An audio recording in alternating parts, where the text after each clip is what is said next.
नमस्कार दोस्तों। आज हम बात करेंगे ऑस्टियोआर्थराइटिस के बारे में। ऑस्टियोआर्थराइटिस क्या है?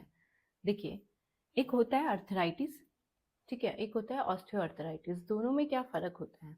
देखिए, जो अर्थराइटिस होता है, अगर आपके जॉइंट में कोई भी प्रॉब्लम हो रही है, यानी ऐसी प्रॉब्लम जो आपके जॉइंट को अफेक्ट कर रही है, उसे हम अर्थराइटिस बोलते हैं।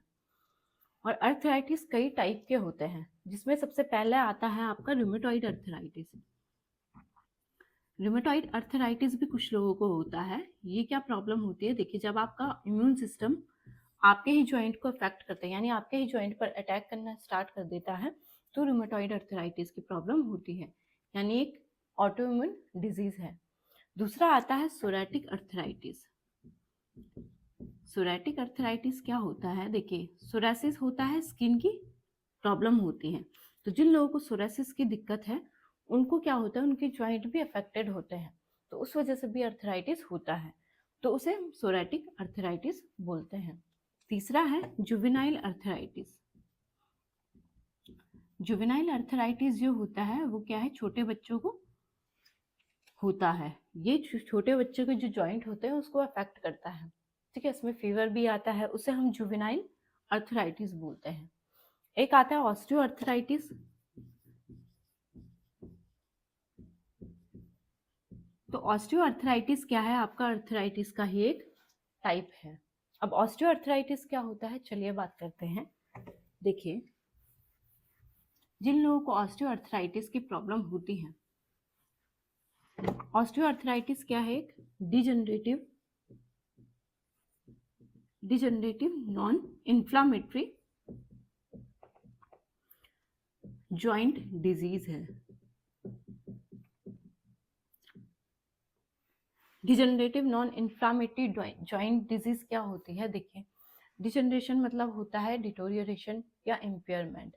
अगर कोई भी फंक्शन प्रॉपर नहीं हो पा रहा है, ठीक है, फंक्शन लॉस हो गए हैं, धीरे धीरे काम करना बंद कर दिया है, तो उस कंडीशन को हम डिजनरेशन बोलते हैं। नॉन इन्फ्लामेटरी बोलते हैं अगर इन्फ्लामेशन वहाँ पर नहीं हो रही है। इन्फ्लामेशन होती है तो वो पार्ट क्या हो जाता है, रेड हो जाता है, स्वेलिंग वहाँ पर होती है, हीट वहाँ पर होती है, दर्द वहाँ पर होता है, टेंडरनेस वहाँ पर होती है। ये सारे क्या इन्फ्लामेशन के साइन होते हैं। तो यहाँ पर इन्फ्लामेशन नहीं होती है, डिजनरेशन होता है, यानी फंक्शन धीरे धीरे क्या हो जाते हैं, कम हो जाते हैं या काम करना बंद कर देते हैं। जॉइंट डिजीज यानी जॉइंट की बीमारी है। तो degenerative non inflammatory joint disease है, यानी डिजनरेशन होता है, इन्फ्लामेशन नहीं होती है, ये आपकी जॉइंट को अफेक्ट करता है, उसे हम ऑस्टियोआर्थराइटिस बोलते हैं। ठीक है, आप देखिए, ऑस्टियो जो अर्थराइटिस की प्रॉब्लम है वो दो टाइप से होती है, जिसमें पहला आता है आपका प्राइमरी ऑस्टियोआर्थराइटिस। देखिए, प्राइमरी ऑस्टियोआर्थराइटिस क्या है? ये इडियोपैथिक होता है। इडियोपैथिक मतलब होता है कि जिसका एग्जैक्ट कॉज हमें पता नहीं है कि किस वजह से प्रॉब्लम स्टार्ट हुई है, ठीक है। दूसरा है secondary osteoarthritis. Secondary osteoarthritis, secondary osteoarthritis किस वजह से होता है? ट्रॉमा की वजह से होता है और मेटाबॉलिक डिसऑर्डर की वजह से होता है।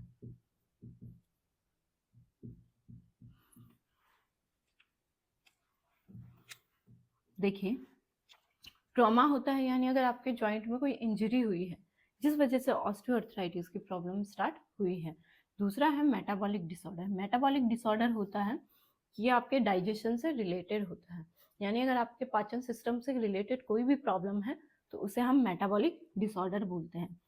तो ट्रॉमा की वजह से होता है, मेटाबॉलिक डिसऑर्डर की वजह से होता है, उसे हम सेकेंडरी ऑस्टियोआर्थराइटिस बोलते हैं। प्राइमरी ऑस्टियोआर्थराइटिस होता है जिसका एग्जैक्ट कॉज हमें पता नहीं होता है, लेकिन जो सबसे ज़्यादा प्रॉब्लम होती है वो प्राइमरी ऑस्टियोआर्थराइटिस की होती है। उसके बाद आपकी सेकेंडरी अर्थराइटिस के कम केसेस आते हैं। तो देखिए, इसमें होता क्या है, रिस्क फैक्टर क्या है, यानी किन लोगों को ऑस्टियोआर्थराइटिस की प्रॉब्लम ज़्यादा होती है। देखिए,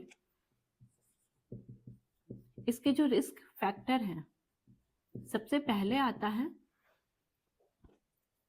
ठीक है, सबसे पहले आता है ओबेसिटी।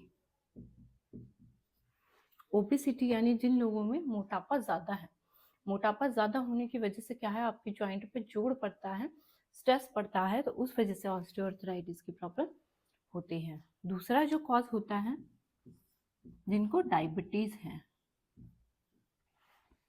यानी जिनको डायबिटीज़ की प्रॉब्लम होती है। डायबिटीज़ क्या करता है, आपकी बॉडी में कोई भी प्रॉब्लम को ज़्यादा बढ़ा देता है।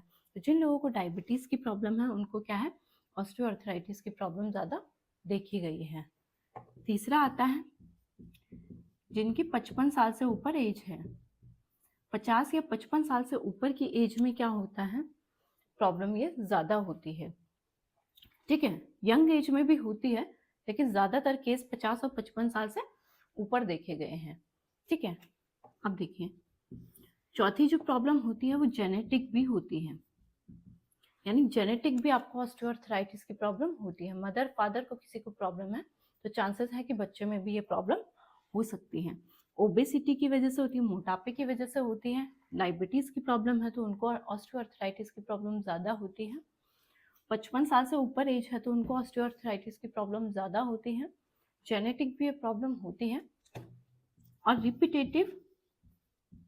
रिपीटेटिव जॉइंट स्ट्रेस,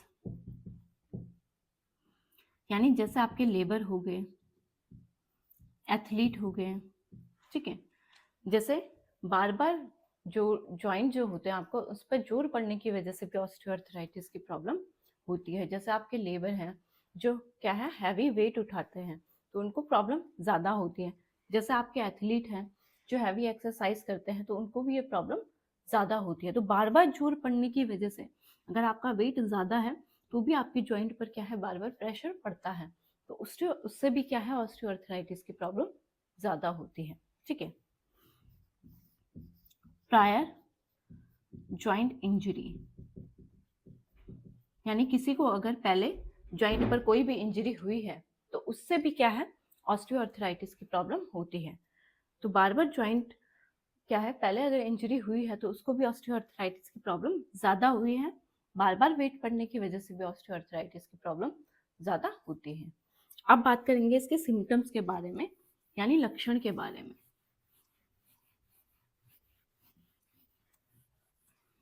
देखिए, इसके सिम्टम्स क्या हैं। सिम्टम्स आता है क्रिपिटस, क्रिपिटस साउंड आता है। क्रिपिटस यानी कुछ लोगों के जोड़ों से क्या है, क्रैकिंग की आवाज आती, क्रैकलिंग साउंड आता है, यानी कड़कड़ की आवाज किसी के जॉइंट से आती है। ठीक है, तो वो भी एक साइन है ऑस्टियोआर्थराइटिस का। दूसरा क्या है, पेन, दर्द होता है, और ये पेन क्या है, was with exercise and weight bearing. इसका मतलब होता है कि दर्द आपके जोड़ों में होता है, यानी जॉइंट में होता है, और वो दर्द क्या है, एक्सरसाइज के साथ में या अगर आप कोई भी वेट उठा रहे हैं उसके साथ में ये दर्द क्या है, ज़्यादा बढ़ता है। तो दर्द होता है, आपके जोड़ों से आवाज आती है, सूजन आती है, यानी स्वेलिंग आती है। अब देखिए, स्वेलिंग भी क्या है, दो टाइप से आती है, एक है नोडल, दूसरी है नोबी, नोबी नक्कल्स, नोडल अर्थराइटिस। अब देखिए, स्वेलिंग क्या है, कुछ लोगों के जॉइंट में क्या है, गांठें बन जाती हैं। ठीक है, और कुछ लोगों को क्या होता है, नोबी नकल्स, यानी नकल्स होते हैं जो आपके स्मॉल जॉइंट होते हैं, यहाँ पर लंप बन जाते हैं, तो वो प्रॉब्लम भी ऑस्टियोआर्थराइटिस में होती है। कुछ लोगों में गांठें बन जाती हैं, कुछ लोगों में क्या है, लंप बन जाते हैं, यानी ये क्या हो जाते हैं, ये जो जॉइंट है आपके ये बड़े हो जाते हैं, सूजन इनमें आ जाती है। तो दो टाइप से स्वेलिंग होती है, आपके जोड़ों से आवाज आती है, दर्द होता है, और सूजन भी आता है। तो ये सारे सिम्टम्स हैं ऑस्टियोआर्थराइटिस के। और स्टिफनेस भी होती है,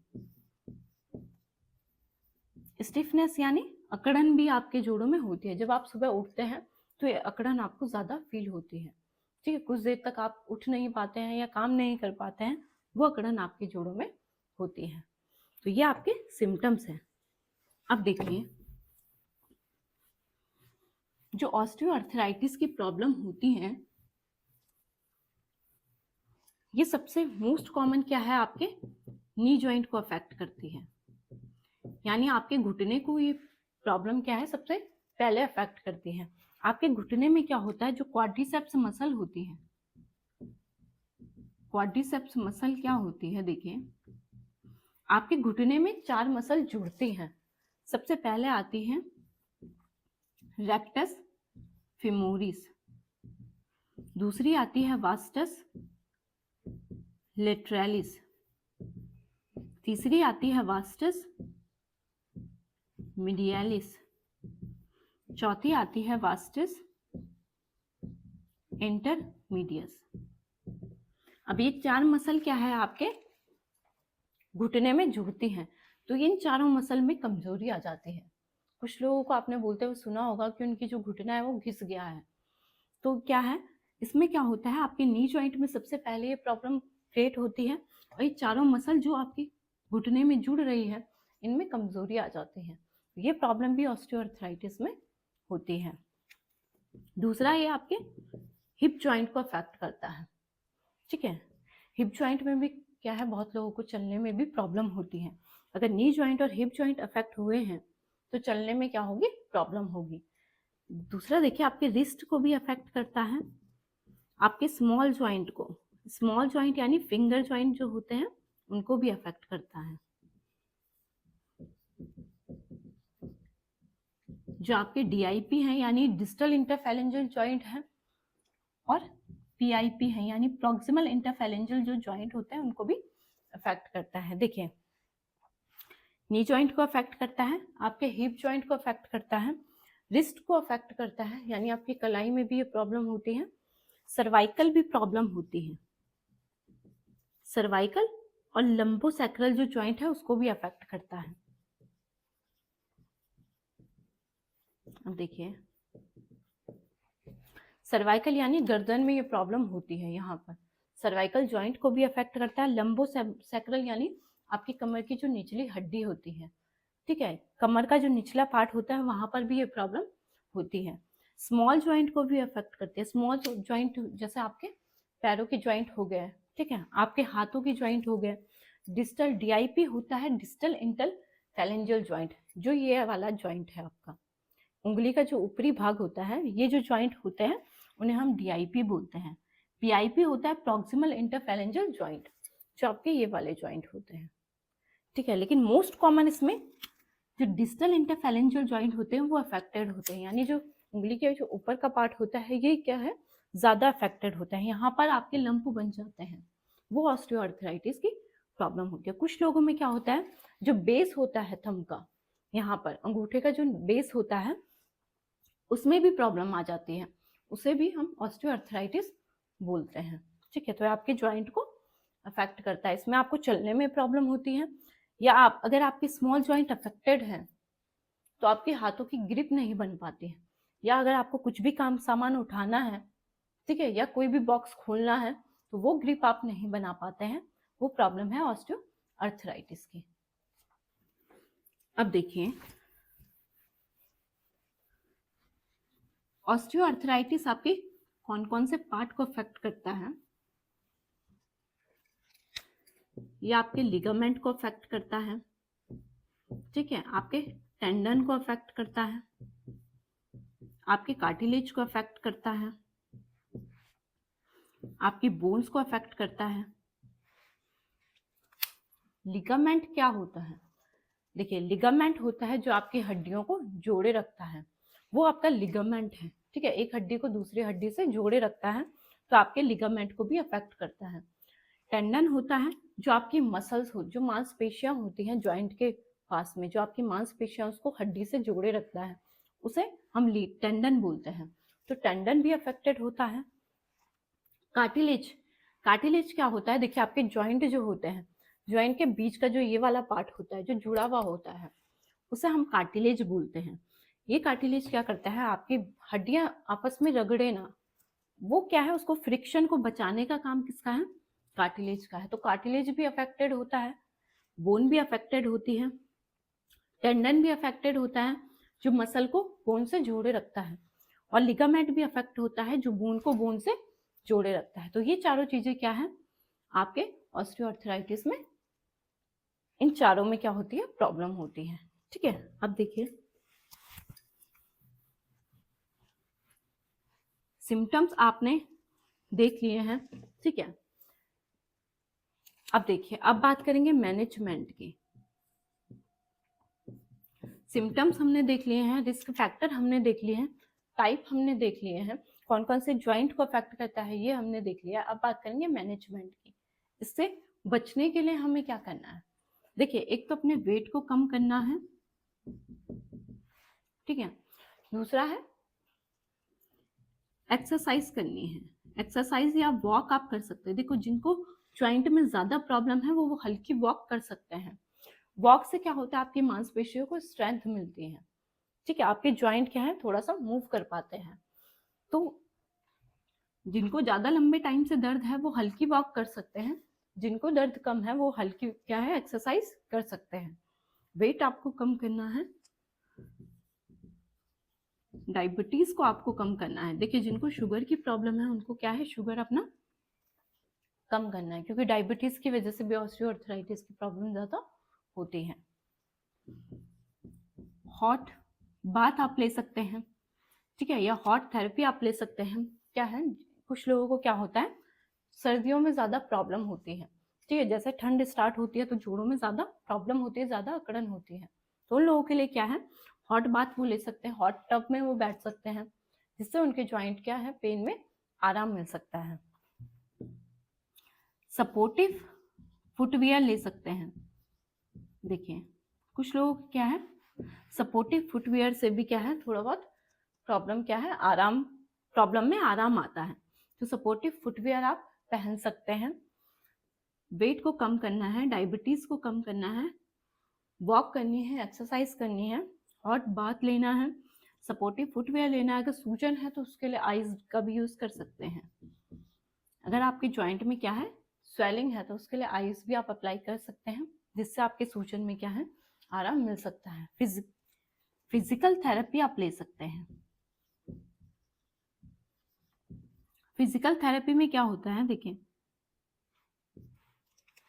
मसाज आप ले सकते हैं, जिससे आपके ज्वाइंट को क्या है, थोड़ा सा आराम मिल जाए, आप इजीली अपने ज्वाइंट को क्या है, मूव कर पाए। ठीक है, ऑक्यूपेशनल थेरेपी भी आप ले सकते हैं। ऑक्यूपेशनल थेरेपी क्या होती है, देखिए, जिन लोगों का ऑक्यूपेशन होता है, जैसे एथलीट हैं या लेबर हैं, उनका काम है, उनका क्या हैवी वेट उठाना है, या एथलीट है तो उन्हें हैवी एक्सरसाइज करनी है। ठीक है, जिनसे उनका वेट क्या है, मेंटेन रहे। तो इस केस में ऑक्यूपेशनल थेरेपी ले सकते हैं, सपोर्टिव ट्रीटमेंट आप ले सकते हैं, जिससे आपके ज्वाइंट में क्या है, आराम आ जाए। ठीक है, मेटाबॉलिक डिसऑर्डर जिसे है, देखिए, डाइजेशन प्रॉपर ना होने की वजह से भी ऑस्टियोआर्थराइटिस की प्रॉब्लम होती है। ठीक है, तो जिनका डाइजेशन सही नहीं है उनको क्या है, एक हेल्थी डाइट लेनी है, जिससे उनका डाइजेशन प्रॉपर हो, उनको ऑस्टियोआर्थराइटिस की प्रॉब्लम ना हो। तो ये सारी चीजें हैं जिससे आप ऑस्टियोआर्थराइटिस की प्रॉब्लम को मैनेज कर सकते हैं।